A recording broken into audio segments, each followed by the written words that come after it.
আনারুল হক বিপ্লব তৃণমূলেই রয়েছেন। শামশেরগঞ্জ ব্লক সভাপতির দাবি ভিত্তিহীন বলে উড়িয়ে দিয়ে স্পষ্ট জানিয়ে দিলেন জেলা সভাপতি সাংসদ খলিলুর রহমান। সোমবার সকালে শামশেরগঞ্জের ডাকবাংলায় নিজস্ব বাসভবনে সাংবাদিক সম্মেলন করেন জঙ্গিপুর জেলা তৃণমূল কংগ্রেসের সভাপতি। উল্লেখ করা যেতে পারে, কয়েকদিন আগেই শামশেরগঞ্জে সাংবাদিক সম্মেলন করেন শামশেরগঞ্জের ব্লক তৃণমূল কংগ্রেসের সভাপতি শহীদুল ইসলাম। সেখানেই তিনি জেলা পরিষদ সদস্য আনারুল হক বিপ্লবকে কংগ্রেসের সদস্য বলে মন্তব্য করেন। সেই পরিপ্রেক্ষিতে সাংবাদিক সম্মেলন করে জেলা সভাপতি খলিলুর রহমান স্পষ্ট জানিয়ে দেন, বিধায়কের সম্মতিতেই বিপ্লবকে তৃণমূল কংগ্রেসে নেওয়া হয়েছে।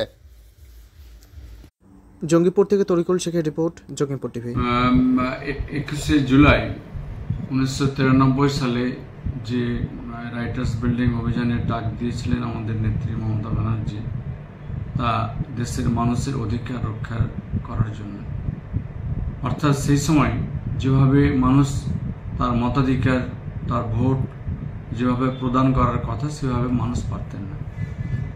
কিন্তু সেটাকে কার্য করার লক্ষ্যে identity card, voter ID card জন্য তিনি জরুরি বাধ্যতামূলক দাবি নিয়ে তিনি সেই অভিযানের ডাক দিয়েছিলেন।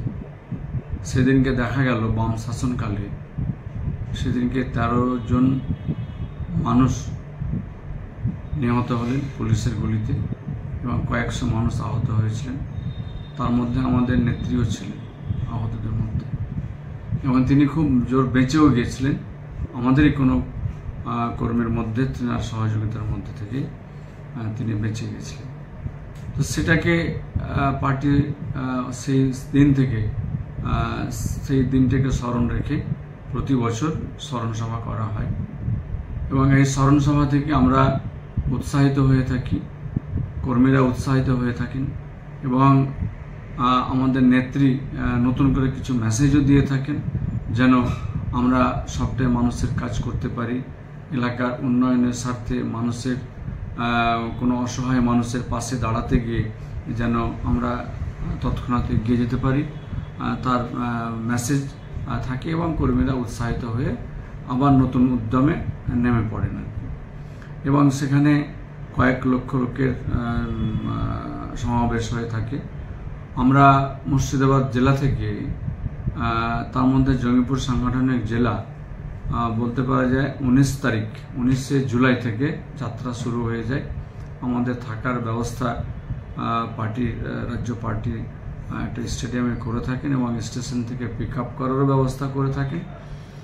আবার যথারীতি ধর্মতলে আসারও তার ব্যবস্থা হয়ে থাকে। কাজে থাকা খাওয়ার সবটাই ব্যবস্থা রাজ্য পার্টি তা নিজে থেকে করে থাকেন আর কি। এবারও তাই আছে আর কি। তো আমরা মিনিমাম যেন 30,000 মানুষ জঙ্গিপুর সাংগঠনিক জেলা থেকে আমরা 9টি বিধানসভা থেকে পৌঁছতে পারি, তার লক্ষ্যে আমরা এগোচ্ছি আর কি। এটা মিনিমাম বললাম, তার থেকে বেশি হলে আরও আমরা চেষ্টা করছি। আর আমরা ইতিপূর্বে গত পরশুদিনকে আমরা একটা প্রস্তুতি সভা করেছি আমরা জেলার ব্যানারে, এবং প্রত্যেক বিধায়ক তিনারা বুথ ভিত্তিক, অঞ্চল ভিত্তিক তা কর্মসূচি চালু করে দিয়েছেন।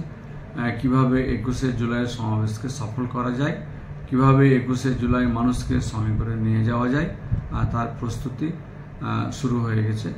আমরা নিশ্চিত আগামী 21শে জুলাই